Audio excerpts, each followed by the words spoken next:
Media দিয়ে বুঝাইতে হবে না, আমার 103টা দেখা শেষ। আপনাদের দুনিয়ার সবচেয়ে উন্নত দেশ সবগুলা দেখা শেষ, শুধু একটা বাকি আছে, নিউজিল্যান্ড। এছাড়া সব উন্নত দুনিয়া দেখা শেষ আমার। অহংকার করে বলতেছি না, 7 মহাদেশ দেখা শেষ। আমি অহংকার করে বলতেছি না, আল্লাহ জানে।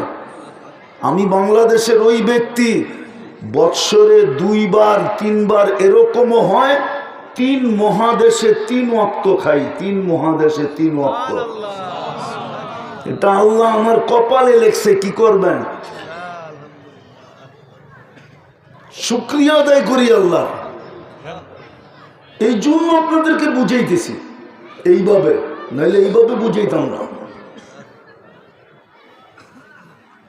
তো যেটা বুঝাইতেছিলাম, প্রস্তুতি নিয়ে যেতে হবে, গুছায়া নিয়ে যেতে হবে। আপনি আর আমি কিন্তু যাত্রী। কিন্তু যেটা বুঝাইতেছিলাম, কোরআন চিৎকার দিতেছে, চিৎকার। প্রত্যেক বাড়িতে কোরআন চিৎকার দিতেছে। আপনি বলবেন কোরআন কি চিৎকার দেয়? তো আমি প্রমাণ দিতেছি, খেজুর গাছ যদি চিৎকার দিতে পারে তো কোরআন দিবে না, তো দিবে না কেন? আল্লাহর রাসূল জুমার দিন খুতবা দিতেন, খেজুর গাছে পিঠ লাগায়া, দাঁড়ায়া, টেক লাগায়া। মেম্বরে পা দিতে দেরি, খেজুর গাছ চিৎকার দিতে দেরি করে নাই। যদি খেজুর গাছ আল্লাহর রাসূলের পিঠের ছোঁয়া থেকে বিচ্ছেদ হওয়ার কারণে যদি চিৎকার দিতে পারেন, তো মুসলমান যাদেরকে আল্লাহ নিজের কালাম দিলেন, কালাম, কোরআন না কালাম, কালামুল্লাহ দিলেন, আল্লাহ যাদের সাথে কথা বলতে চায় এই জন্য কালামুল্লাহ দিলেন, ওই কোরআন ছুঁয়া দেখে না, চুমা দেয় না, তো কোরআন চিৎকার দিবে না তো করবে কি? আমি তো বলতেছি চিৎকার না, আরেকটা শব্দ যোগ করব। আজকের থেকে আরেকটা শব্দ যোগ করতেছি। কোরআন আমাদের ঘরের ভিতরে পড়া থাকার কারণে লানত করতেছে, লানত। আমি হাদিস দিব, রুব্বা কারিন ওয়াল কুরআনু ইয়ালআনহু। এরকম ব্যক্তি আছে, কোরআন পড়া সত্ত্বেও কোরআন ওর উপরে লানত করে। পড়া সত্ত্বেও যদি লানত করতে পারে, তাহলে যেই কোরআন বৎসরের পর বৎসর ঘরে পড়া আছে, কেউ ছুঁয়া দেখে না, কেউ চুমা দেয় না, যুবক ছুঁয়া দেখে না, একটা চুমা দেয় না, তো লানত করবে না তো করবেটা কি? আমাকে যুক্তি দিয়ে বুঝান। কোরআন আমাদেরকে লানত করতেছে, লানত। আজকে মুসলমান 2 জিনিসের লানতের নিচে বাস করতেছে, 2 জিনিসের। বলবো, একটা হলো কোরআন আর একটা হলো মসজিদ। মসজিদ আজকে মুসলমানকে লানত দিতেছে। মসজিদ জিজ্ঞাসা করে আল্লাহ মুসল্লি কই, জমিন জিজ্ঞাসা করে নামাজি কই। আল্লাহর ঘর জুমার দিন ভরে খালি, সামান্য কয়েকজন মুসল্লি হয় জুমার দিন। মসজিদ লানত দিতেছে আমাদেরকে, লানত। এই জন্য মুসলমানের কাছে সব আছে, সারা দুনিয়ার চাবি কাঠি আল্লাহ মুসলমানের কাছে দিয়া দিছে। সারা দুনিয়ার চাবি কার কাছে? হ্যাঁ, কিন্তু আমার মুসলমানের লিডাররা তো মানবে না। মুসলমান জাতি মানে না, লিডার কোত্থেকে মানবে? জাতি যদি মানতো তাহলে লিডার মানতে বাধ্য হইতো, অথবা দেশ ছেড়া পালায়া যেত। জাতি তো মানে না। সারা দুনিয়ার চাবিকাঠি আমাদের কাছে। আমি 3টা জিনিস দেখাই, মুসলমানের চেয়ে বেশি কাপড় চোপড় দুনিয়ার কেউ পড়ে না। চ্যালেঞ্জ আছে। এখানে কেউ ইউরোপ সিউরোপ ঘুরছে? নাই।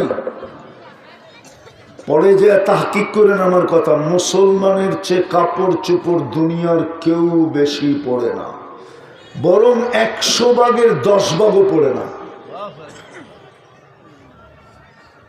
যত কাপড় এই ফরিদপুর জেলায় ব্যবহৃত আলমারিতে আছে এত কাপড় ব্যবহৃত আলমারিতে ইউরোপের কোন দেশেও নেই। বিশ্বাস হয় না? না ওনাকে হয় না মনে হয়, ঠিক না?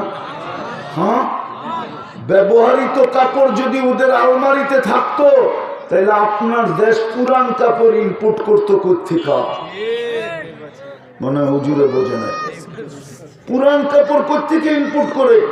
ইউরোপ থেকে, আমেরিকা থেকে, অস্ট্রেলিয়া থেকে, কানাডা থেকে। আমাদের যেরকম ডাস্টবিন আছে, ওদের পুরান কাপড় ড্রপ করার জন্য সরকারের পক্ষ থেকে রাস্তার ভিতরে বক্স রাখা আছে। আমি চোখে দিকে বলতেছি, আমি আপনাদের স্বাধীনতা দেখি নাই। কোত্থেকে দেখবো? ওদিন তো আমি আকাশে ছিলাম, জমিনেই তো ছিলাম না। কেননা রাত্রের বেলা আমার ফ্লাইট ছিল ইংল্যান্ড থেকে কানাডা। আমি এশারের পরে খায়া ফ্লাইটে বসছি, ইউরোপে খাইছি এশা, রাত্রের খাওয়া। যখন নামছি কানাডায়, তখন কানাডায় সকাল ভোর, নাইমা শুনছি দেশ স্বাধীন হয়ে গেছে। নাস্তা খাইছি কানাডায়, আরেক মহাদেশে। আমি তো কোনো স্বাধীনতা দেখি না। আমি তো দুনিয়ায় আকাশ জমিনেই ছিলাম না, আমি তো ছিলাম আকাশে। আমি তো বুইরা বলতেছি আপনাকে, আজকে যদি সারা দুনিয়ার মুসলমান বলে ব্যবহৃত যেই কাপড় আছে ওটা দিয়ে 10 বছর কাটায় দেবো, দুনিয়ার কোন কাপড়ে এই 10 বছর হাত লাগায়া দেখব না। না না, দেখেন কালকে সারা দুনিয়া আপনার পায়ে পড়ে কি করে। শুধু একটা দেখাই না, সারা দুনিয়া আপনার পায়ে পড়বে। কস কি 10 বছর কাপড় কিনবি না? কেননা মুসলমানের চেয়ে দামি ব্র্যান্ডের কাপড় কেউ ব্যবহার করে না। আমাকে চিনাইতে হবে না। অনেকে ভাবে হুজুর খালি মারতেছে, আমাকে চিনাইতে হবে না, আমি দুনিয়া চিনি। আপনি আর কোন সাতার দুনিয়া চিনেন?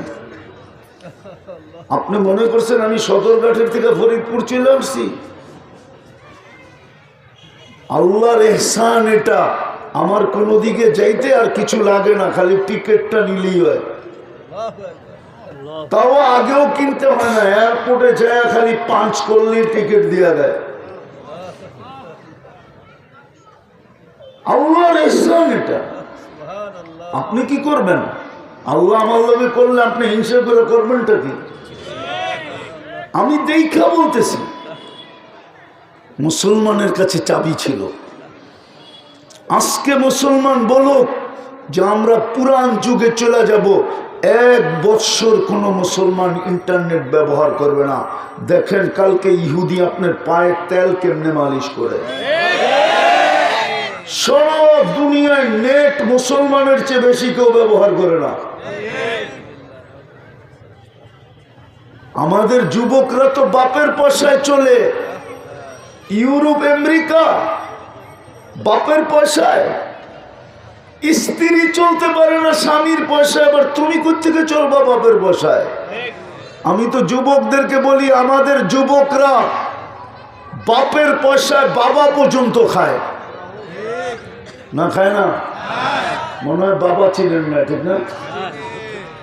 চিনেন? ডাল পর্যন্ত খায়। কি খায়? ডাল চিনেন? কি মশারির ডাল না খেসারির ডাল? হ্যাঁ, যুবকরা চিনছে, যারা চিনার ওরা চিনছে, আপনারা না চিনলেও। হ্যাঁ, আপনারা কোডওয়ার্ডও জানেন না, আমি কোডওয়ার্ড বলছি। আমাদের মুসলিম যুগররা বাপের প্রবাসের পয়সায় যে বাহাদুরি করে, বাবুগিরি করে, ইউরোপ আমেরিকার তোমাদের বয়সের ছেলেরা বাবুগিরি 18 বছর হইতে দেরি, গার ধাক্কা দিয়ে বাহির করে দিতে দেরি করে নাই। পড়ো নাই মনে হয় নেটে, ঠিক না? পড়ছো? বলবো? হ্যাঁ, ওবামা যখন প্রেসিডেন্ট, ওবামা তখন তার মেয়ে চায়ের দোকানে কফি স্টলে চাকরি করত। নেটে আছে, এখন সার্চ দেন, এখন পাবেন। ওবামা তখন প্রেসিডেন্ট, আমেরিকার প্রেসিডেন্ট, তার ছোট মেয়ে কফি হাউসে চাকরি করত। দেখেন নেটে, দেখেন দেখেন নেটে দেখেন। কেন? সে বাড়তি ফুটাঙ্কি যেটা করবে ওটা বাপ দিবে না, তাকে কামাই করে করতে হবে। আমাদের যুবকরা তো বাপের গলায় পাড়া দিয়ে পয়সা বের করে। এই যে 14 তারিখ আসতেছে, ফুল কেনার পয়সা মা বাবার গলায় পাড়া দিয়ে বের করবে। শুধু ফুলের পয়সা না, হোটেলের পয়সাও বের করবে। শুধু হোটেলের না, পার্সেল দিয়া দিতে হবে না, ওটার পয়সাও বের করবে। যদিও এরা সব নির্লজ্জ। দেখামো প্রমাণ না গাড়ি আটকায় দিবা? হ্যাঁ, তাইলে আগেই 999-এ ফোন করে রাখি। হ্যাঁ, যদি নির্লজ্জ না হইতো এদের চেহারা তো বলে বারবার সেক খাওয়া। একবার সেক খাওয়ার পরে আরেকবার ফুল দেয় কি করে?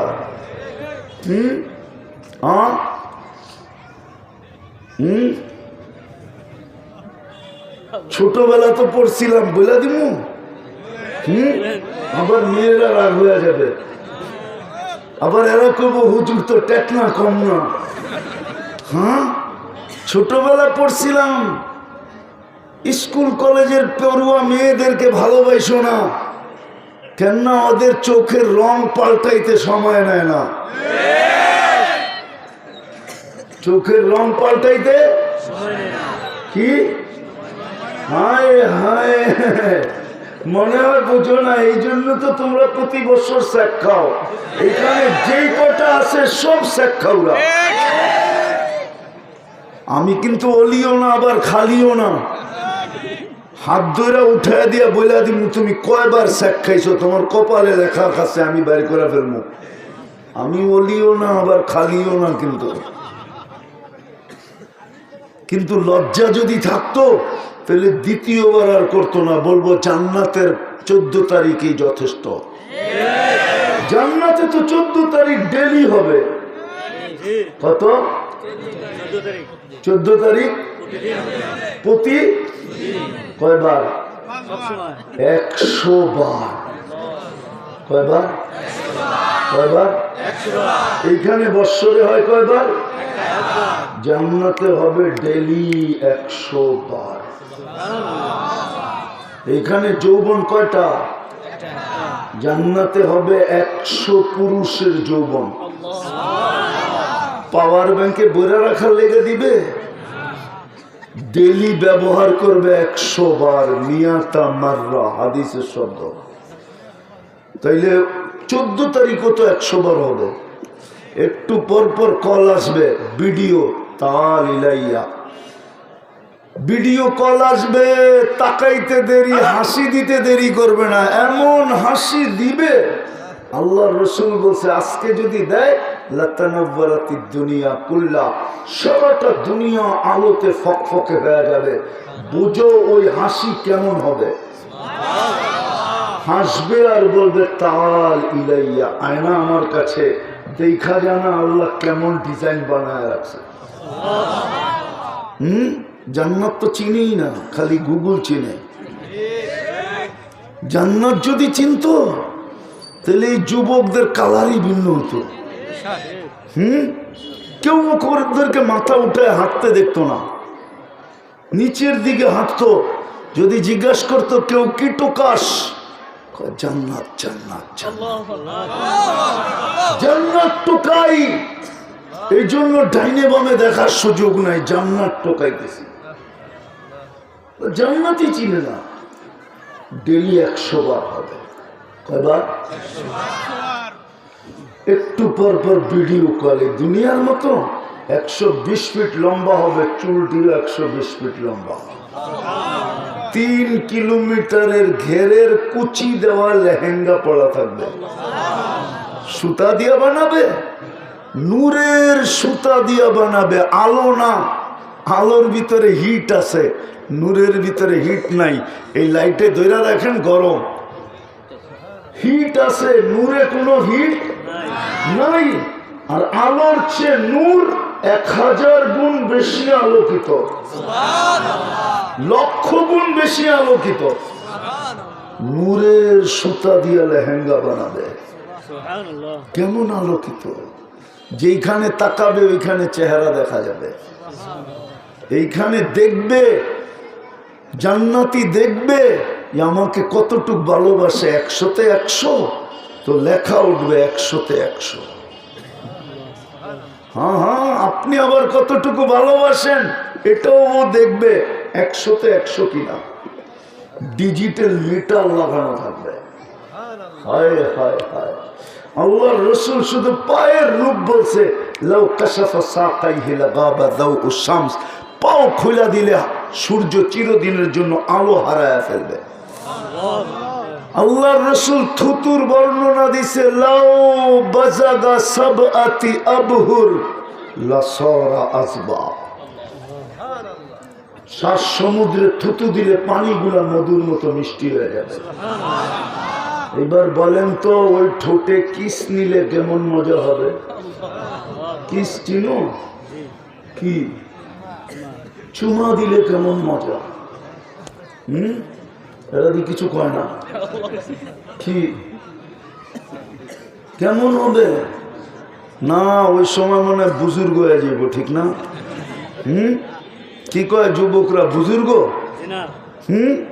তোমরা কেমন বুজুর্গ আমি চিনি, তোমাকে বলে দিব সবার সামনে। 2-3 বন্ধু মিলা অর্থকি নর্তকী, অডেলিং মডেলিং, আইকা নায়িকা, কি এদের ছবি দেখতে থাকে। আর জোশে আইসা মোবাইলে তো হাত ঢুকবে না, আর থাকে কই এটাও তো জানে না, ঠিক না? জোশ তো উঠে গেছে, কি করব, মজা কেমনে নিব? তো মোবাইলে টাচ করে চুমা দেয়।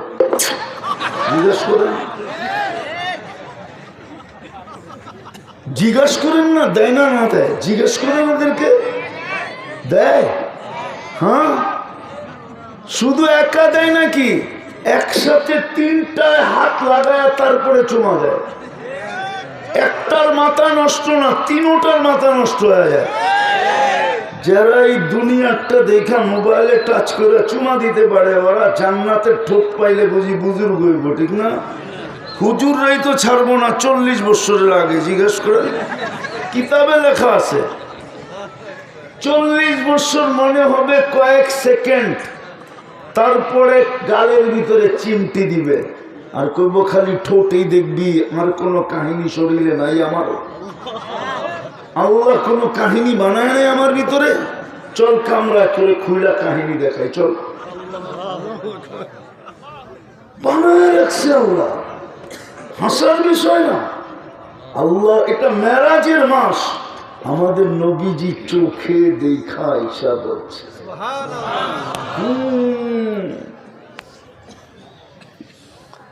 এই জন্যই তো বলছেন, এই জন্যই তো 2টা শব্দ বলছেন, উতলুবিল জান্নাতা জাহাদাকুম।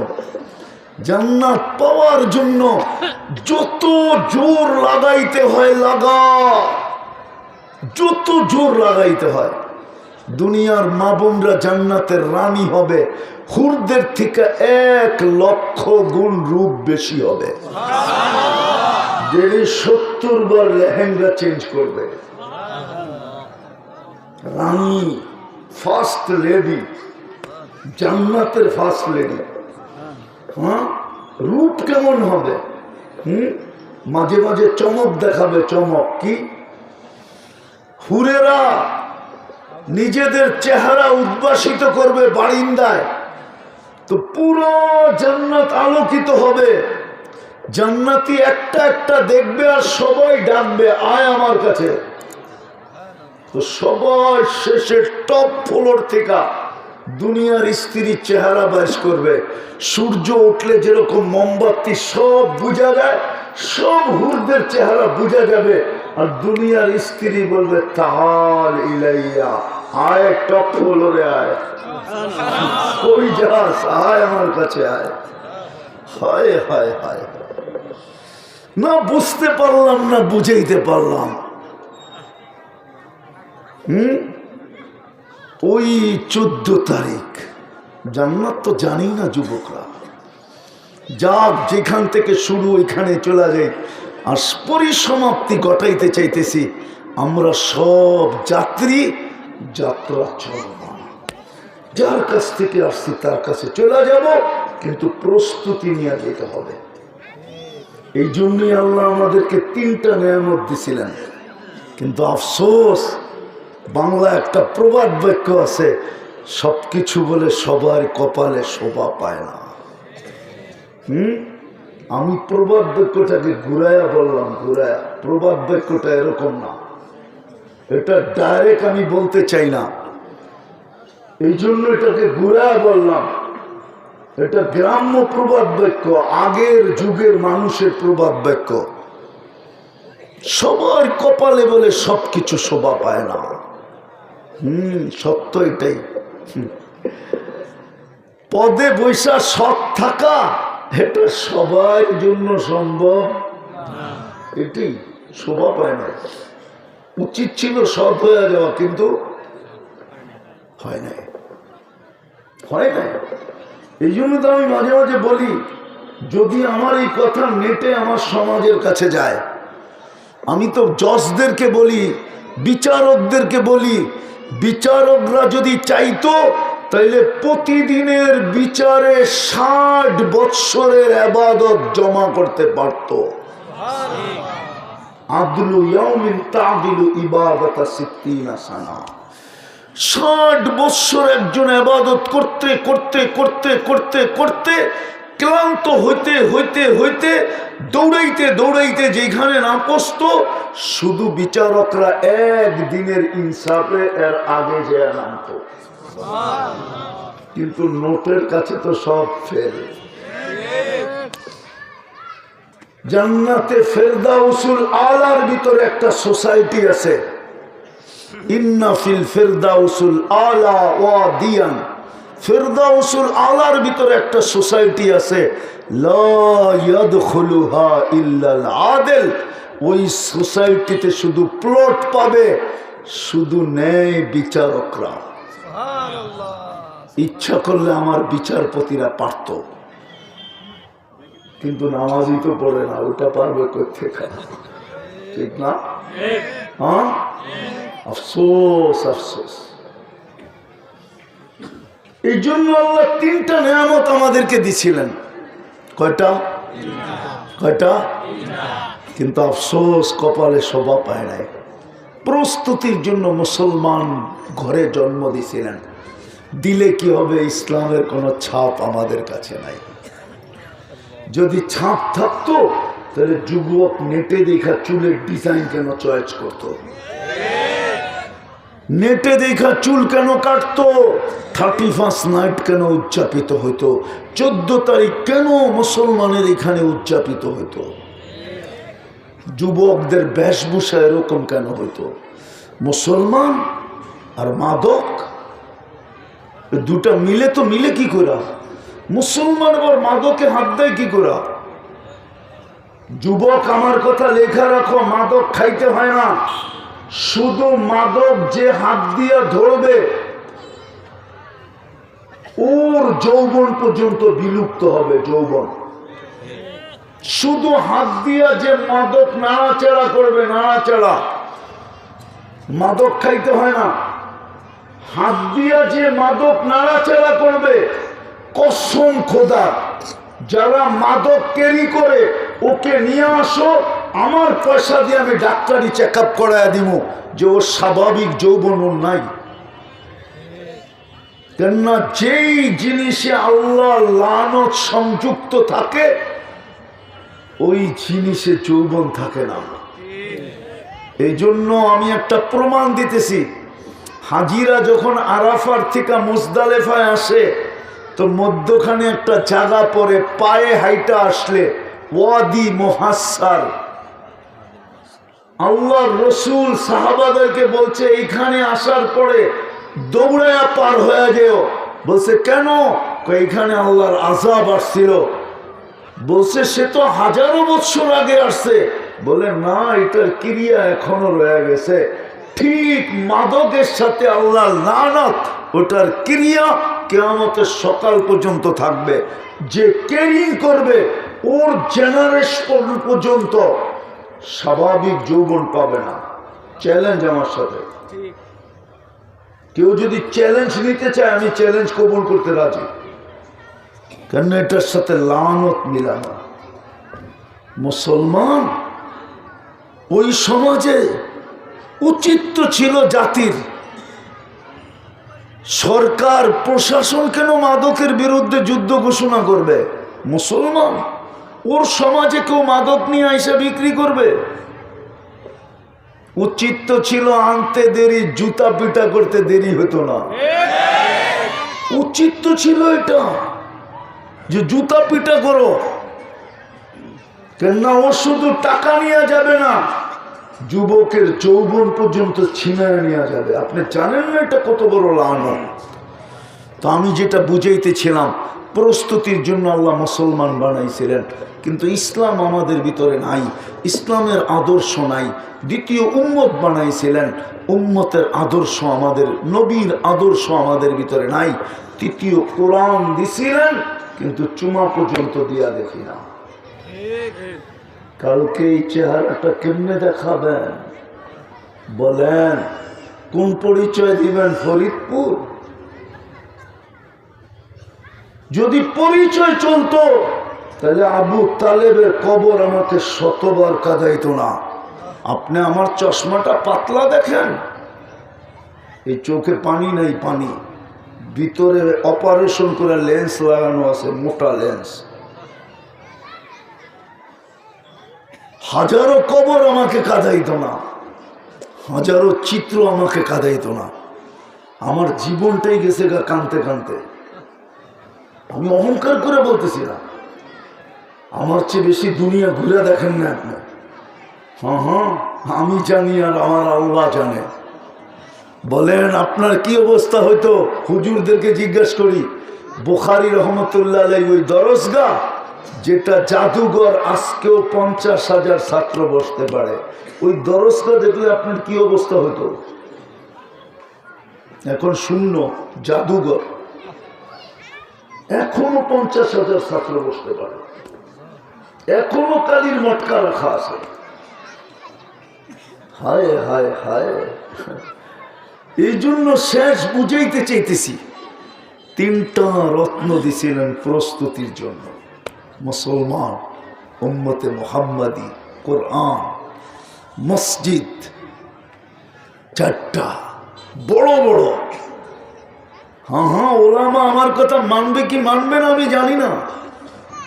মান আলিফাল মসজিদ আলিফাহুল্লাহ, যার সম্পর্ক মসজিদের সাথে যত বেশি, আল্লাহর সাথে ওই ব্যক্তি তত ঘনিষ্ঠ বেশি। লেখা রাখেন, দলিল দিতেছি না, হতে পারে আপনি পলসেরাত মসজিদে বসে পার হয়ে যাবেন। কেননা মসজিদ আল্লাহ ধ্বংস করবে না, কিয়ামতের আগে মসজিদকে আল্লাহ উঠায় নিয়ে যাবে। বিল্ডিং ধ্বংস হবে কিন্তু জায়গা না, এই জায়গাকে আল্লাহ উঠায় নিয়ে যাবে। এটাই হাদিসের কথা। হতে পারে আপনি মসজিদে বসে পলসেরাত পার হয়ে যাবেন। 4টা দিছিলেন জীবন গুছানোর জন্য, কিন্তু মুসলমান আদর্শ নাই, নবীর উম্মত, নবীর কোনো কালচার নাই। অথচ কবরের প্রথম প্রশ্ন হলো, মা কুনতা তাকুলু ফি হাযার রাজুলি মুহাম্মাদিন। বুখারী রহমাতুল্লাহ আলাইহি লেখছেন। আমি বুখারী শরীফ বলতেছি, মুসলিম শরীফ বলতেছি। মেইন প্রশ্ন কবরের, ওই ব্যক্তির আদর্শে কতটুকু আদর্শবান ছিল যে তোমার জন্য আরশও চোখের পানি ঝরাইছে, যে 23 বছর কাঁদতে কাঁদতে চলে গেছে, যে মৃত্যু লগ্নে কাঁদতে ছিল তোমার জন্য, যে কবরে এখনো কাঁদতেছে আপনার আমার জন্য, যে কবর থেকে উঠবে কাঁদতে কাঁদতে উম্মতের জন্য, যে কিয়ামতের মাঠে দৌড়াইতে থাকবে নফস উম্মতি উম্মতি বলতে বলতে। অথচ ওই নবীর উম্মতেই হায় হায় একটা ইউনিয়ন পরিষদের চেয়ার পাওয়ার জন্য বাংলাদেশের মানুষ আমাকে গয়না বলতে পারবে না কয়জন বাচ্চা এতিম হইল, কয়জন নববধূ বিধবা হইল, কয়তো মার বুক খালি হইল, কত তাজা রক্ত এই মাটিতে পড়ল, কিন্তু আল্লাহ রসুল মাকামে মাহমুদ পাবে বসবে না। 3 জায়গায় উম্মতের জন্য ছুটবে, হাউজে কাউসার, মিজান আর পুলসিরাত। ওনার আদর্শ কতটুকু রাখলেন? শেষ। আসেন, যদি আমার কথা বুঝে এসে থাকে, হতে পারে কাল সকাল এই এলাকার মানুষ একজনও সূর্য উঠতে দেখবে না, হতে পারে। কেননা সূর্য আজকে বলতে বলতে